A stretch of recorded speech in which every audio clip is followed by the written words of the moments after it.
ओहि विप्र बस कवन विधि कहूँ कृपा कर सोय तुम तज दीन दयाल निज हितु न देखहि को।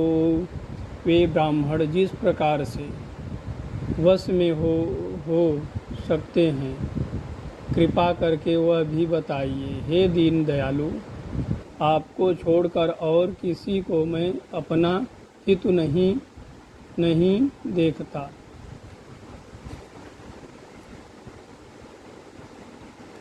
और सुन नृप विविध जतन जग माही कष्ट साध्य पुण्य हो ही कि नाही। अहि एक यति सुगम उपाय तहाँ परंतु एक कठिनाई। तपस्वी ने कहा, हे राजन सुनो, संसार में उपाय तो बहुत हैं पर वे कष्ट साधन हैं, बड़ी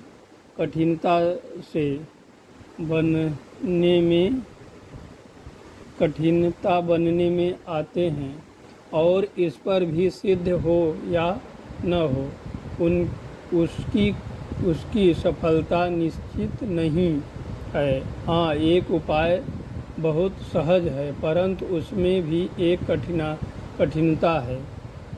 मम अधीन जुगत नृप सोई मोर जाब तप नगर न होई। आजु लगे हूँ अरु जब ते भयऊँ काहु ते गृह ग्राम न गयऊँ। हे राजन, वह युक्त तो मेरे हाथ है पर मेरा जाना तुम्हारे नगर में हो नहीं सकता। जब से पैदा हुआ हूँ तब से आज तक मैं किसी के घर अथवा गांव नहीं गया। जो न जाओ तब हो काजू बना आय असमंजस आजू। सुन महेश बोल्यहु मृदुबानी नाथ निगम असी नीति बखानी। परंतु यदि नहीं जाता हूँ तो तुम्हारा काम बिगड़ता है। आज यह बड़ा असमंजस आ पड़ा है। यह सुनकर राजा कोमल वाणी से बोला, हे नाथ, वेदों में ऐसी नीति कही है, बड़े स्नेह लघुन पर करही। गिर निज सरिस सदा तृण धरही। जलधि अगाध मौलि बह फेनु संतत धरत सिर रेनु। बड़े लोग छोटों पर स्नेह करते ही हैं। पर्वत अपने शिखरों पर सदा तृण घास को धारण किए, धूलियों को धारण किए रहते हैं। अगाध समुद्र अपने मस्तक पर फेन को धारण करता है और धरती अपने सिर पर सदा धूल को धारण किए रहती है। अस कहीं गहे नरेश पद स्वामी हो कृपाल। मुहि लगी दुख सहित प्रभु सज्जन दीन दयाल।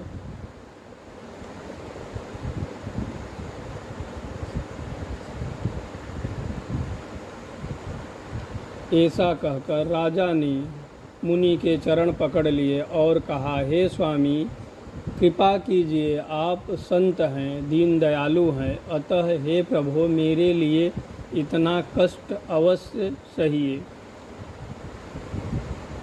जानि नृपहि आपन आधीना बोला तापस कपट प्रवीणा। सत्य कहूँ भूपति सुन तोहि जग नाहिन दुर्लभ कछु मोहि।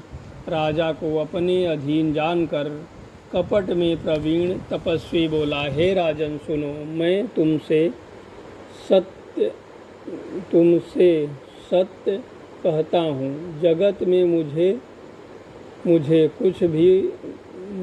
कुछ भी दुर्लभ नहीं है। अवश्य काज मैं करिहूँ तोरा। मन तन बचन भगत तय मोरा। जो जुगति तप मंत्र प्रभाव। फलहि तबहि जब करहि दुराऊ। मैं तुम्हारा काम अवश्य करूँगा, क्योंकि तुम मन, वाणी और शरीर तीनों से मेरे भक्त हो। पर योग युक्त तप और मंत्र का प्रभाव तभी फलीभूत होता है जब वे छिपा कर किए जाते हैं। जो नरेश मैं करहूँ रसोई, तुम पर सहु मोहि जान न कोई। अन्य सो जोई जोई भोजन करही, सोय तब आय सहु अनुसरही।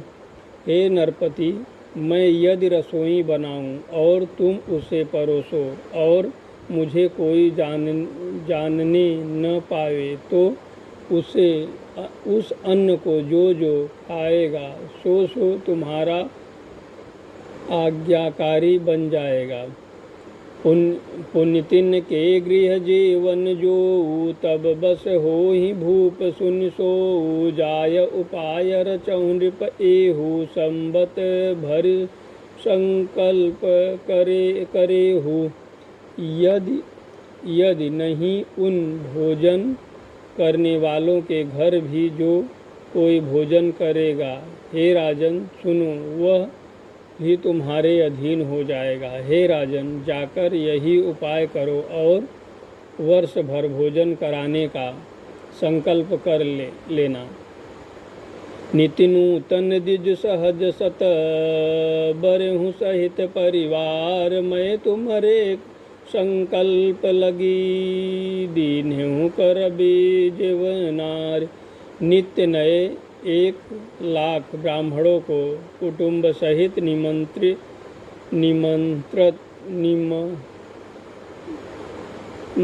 करना। मैं तुम्हारे संकल्प के काल अर्थ एवं वर्ष तक प्रतिदिन भोजन बना दिया करूँगा। यही विधि भूप कपटयति थोरे, होई हैं सकल विप्र बस तोरे। करहि विप्र होम मख सेवा, तहि प्रसंग सहज हूँ सब देवा। हे राजन, इस प्रकार बहुत ही थोड़े परिश्रम से सब ब्राह्मण तुम्हारे वश में हो जाएंगे। ब्राह्मण हवन यज्ञ और सेवा पूजा करेंगे तो उस प्रसंग संबंध से देवता भी सहज ही वश में हो जाएंगे। और एक तो ही कहूँ लखाऊ, मैं यही भेष न आऊ बकाहू। तुमरे उपरोहित कहुराया, हरियन आनब मैं करे निज माया।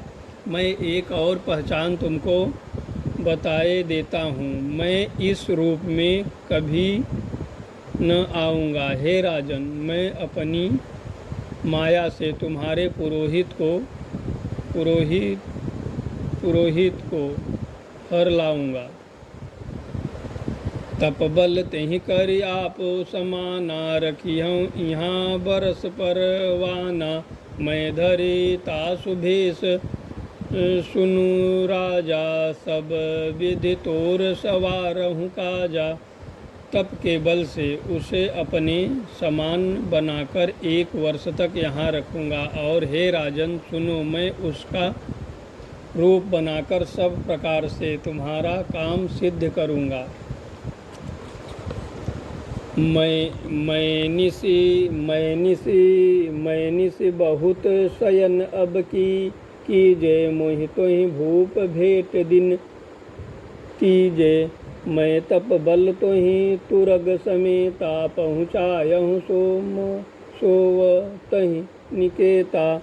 हे राजन, रात बहुत बीत गई, अब सो जाओ। आज से तीसरे दिन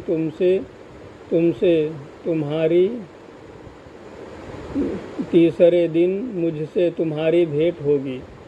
तप के बल से मैं घोड़े सहित तुमको सोते ही मैं घर पहुंचा दूंगा।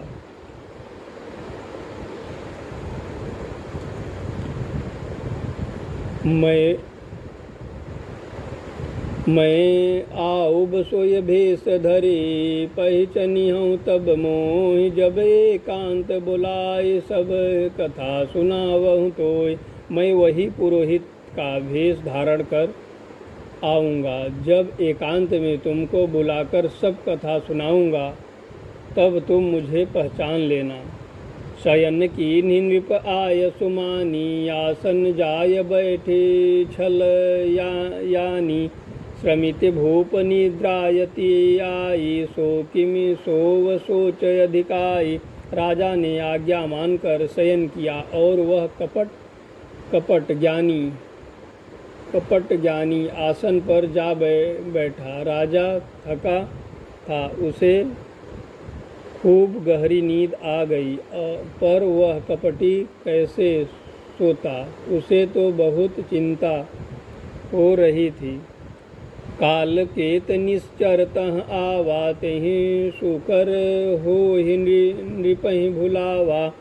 परम मित्र तापस नृप के जानहि सोयति कपट घनेरा। उसी समय वहाँ काल केतु राक्षस आया, जिसने सुअर बनकर राजा को भटकाया था। वह तपस्वी राजा का बड़ा मित्र था और खूब छल प्रपंच जानता था। तेहि के सतसुत अरुदस भाई खलयति अजय देव दुखदाई। प्रथम ही भूप समर सब मारे भी प्रसंत सुर देखे दुखारे। उसके 100 पुत्र और 10 भाई थे, जो बड़े ही दुष्ट, किसी से न जीते जाने वाले और देवताओं को दुख देने वाले थे। ब्राह्मणों, संतों और देवताओं को दुखी देखकर राजा ने उन सब को पहले ही युद्ध में मार डाला था। तेहि खल पाचिल बयरु सभारा। तापस नृप मिलि मंत्र विचारा। जेहि रिपु क्षय सोय रचेहु उपाई। भावी बस न जान कछुराऊ। उस दुष्ट ने पिछला वैर याद करके तपस्वी राजा से मिलकर सलाह विचारी, षड्यंत्र किया और जिस प्रकार शत्रु का नाश हो वही उपाय रचा। भावीवश राजा प्रताप भानु कुछ भी न समझ सका। रिपु तेजस्वी अनेक अति लघु कर गनहिन ताहु। अजहु देत दुख रवि शशिह सिर अवशेष ही राव। तेजस्वी शत्रु अकेला भी हो तो भी उसे छोटा नहीं समझना चाहिए। जिसका सिर मात्र बचा था, वह राहु आज तक सूर्य चंद्रमा को दुख देता है। तापस नृप निज सखहि निहारी। हरसि मिलहु उठ भयहु सुखारी। मित्र ही कहि सब कथा सुनाई। जातु धान बोला सुख पाई।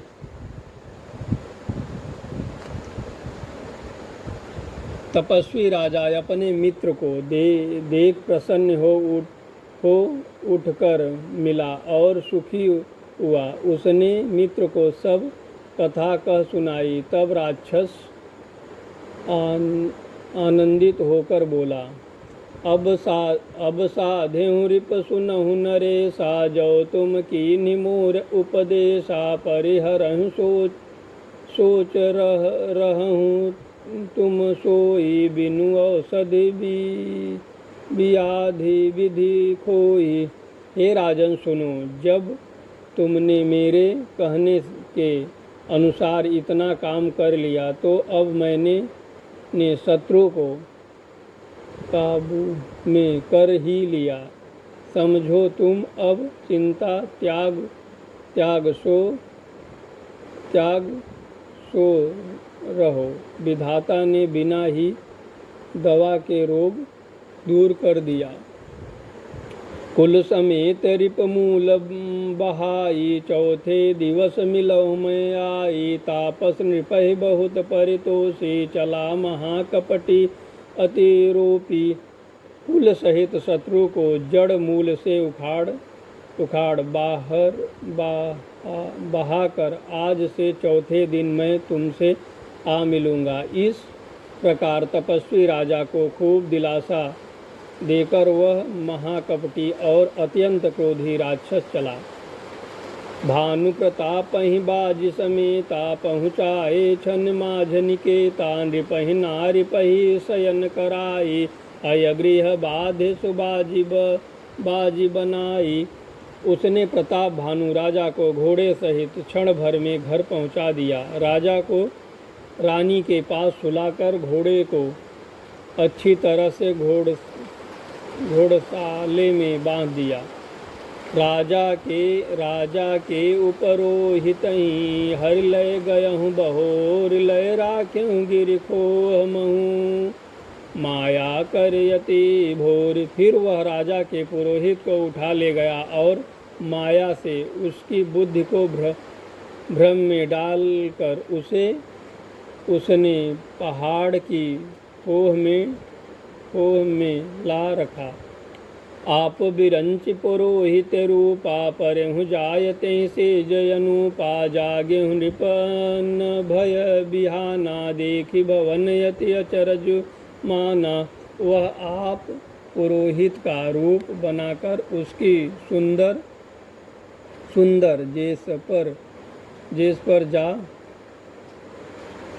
सेज पर जा लेटा। राजा सवेरा होने से पहले ही जागा और अपना घर देखकर उसने बड़ा ही आश्चर्य हुआ। मुनि महिमा मन महु अनुमानी उठेहूँ गवहीं जहीं जानन रानी कानन गयहूँ बाज चढ़े ते ही पुर नर नारी न जानहूँ के ही। मन में मुनि की महिमा का अनुमान करके वह धीरे से उठा जिसमें रानी न जान पावे। फिर उसी घोड़े पर चढ़कर वन को चला गया। नगर के किसी भी स्त्री पुरुष ने नहीं जाना। गए जाम जुग भूपति आवा घर घर उत्सव बाज बधावा पुरोहित ही देख जब राजा चकित बिलो की सुमिर सोई काजा। दोपहर बीत जाने पर राजा आया। घर घर उत्सव होने लगे और बधाव बजने लगे। जब राजा पुरोहित को देखा तब वह अपने उसी कार्य का स्मरण कर उसे आश्चर्य से देखने लगा। जुग सम नृपहि गए दिन तीनी कपटी मुनिपद रहमति लीनी समय जानि पुरोहित आवा नृपहि मते सब कहि समुझावा। राजा को 3 युग के समान बीते। उसकी बुद्धि कपटी मुनि के चरणों में लगी रही।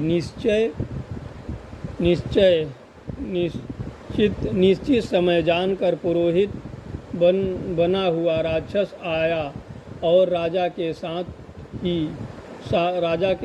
की हुई गुप्त सलाह के अनुसार उसने अपने सब विचार उसे समझाकर कह दिए।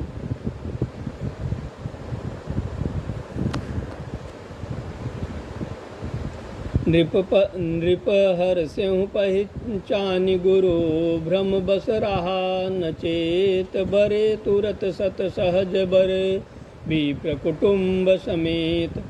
संकेत के अनुसार गुरु को उस रूप में पहचान कर राजा प्रसन्न हुआ।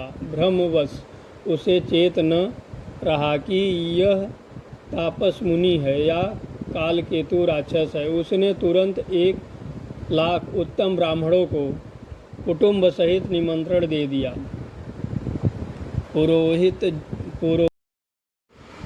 पुरोहित जेवनार बनाई छरस 4 विधि जस श्रुति गाई मायामय तेहि की निरसोई बिंजन बहुगनि सकहि न कोई।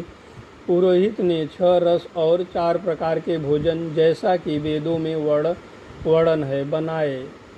उसने मायामयी रसोई तैयार की और इतने व्यंजन बनाए कि जिन्हें कोई गिन नहीं सकता। विविध विविध विविध मृगन कर अमिसिय राधा तेहि महु विप्र मासु खल साधा भोजन कहु सब विप्र बुलाए पद पखार सादर बैठाए।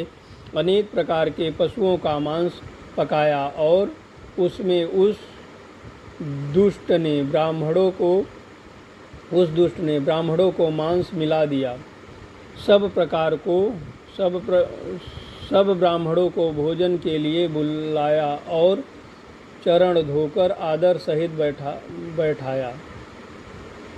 परसहु जबहि लागी महिपाला भय आकाश बानित ही काला विप्र वृंद उठ उठ गृह जाहूँ है बड़े हानि अन्न जनि खाहूँ। ज्यों ही राजा परोसने लगा उसी काल केतु कृति आकाशवाणी हुई, हे ब्राह्मणों, उठकर अपने घर जाओ, यह अन्न मत खाओ, इसके खाने में बड़ी हानि है। भयहु रसोई भूसुर मासु सब द्विज उठे मानि विश्वासु भूप विकल मति मुहि को भुलानी भाभी बसन आव मुख बानी। रसोई में